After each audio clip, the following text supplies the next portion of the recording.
laamu hokkitama jungo Alaji Arɗo Haruna mo lesdi Fundong Boyo Division nder Kamaru. Alaji Arɗo Haruna hoosi ngafalewol laamu nyande Asawe 13 lewru ndu kitale 2024.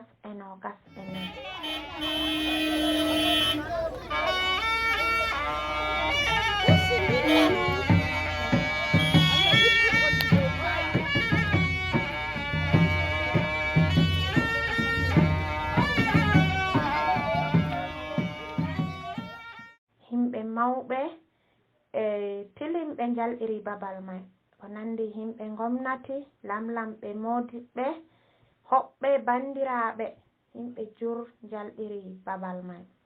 Himɓe ɓattiɓe Arɗo Haruna ɓe gettimo be gonga, be adilaku, be yiɗgo mo yiɗango mo muɗum.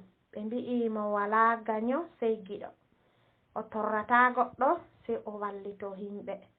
Himɓe fuu kawti suɓtimo ngam kanko ɓurno ɓattago baba muɗum Alaji Arɗo Musa ɓi Jimril.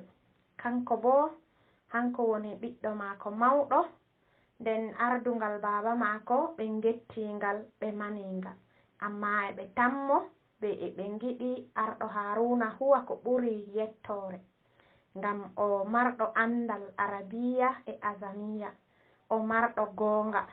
Ɓe kolimo ɓe mbimo mari hakkilu de'utugo wane, o marɗo bo pulaku, o kajanowo kala moy fu na sey pullo tan, o kajanowo ko o fini o tawi, mo yiɗi bo himɓe maako ɓattiɓe mo ɓe dayiɓe.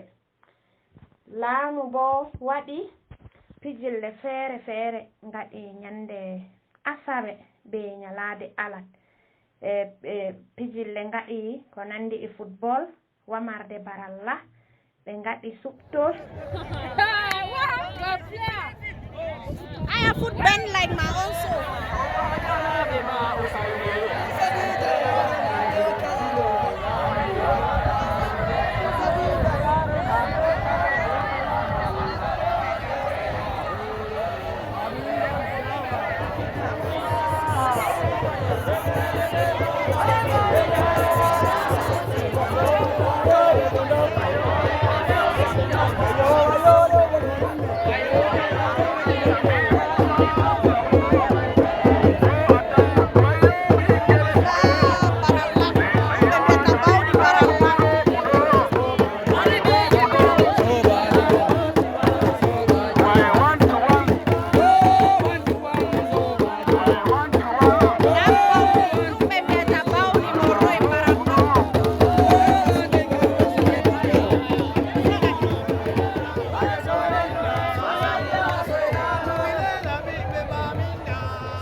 Kilisa pussi feere feere ngari samni gam seyo laamu Alaji Haruna.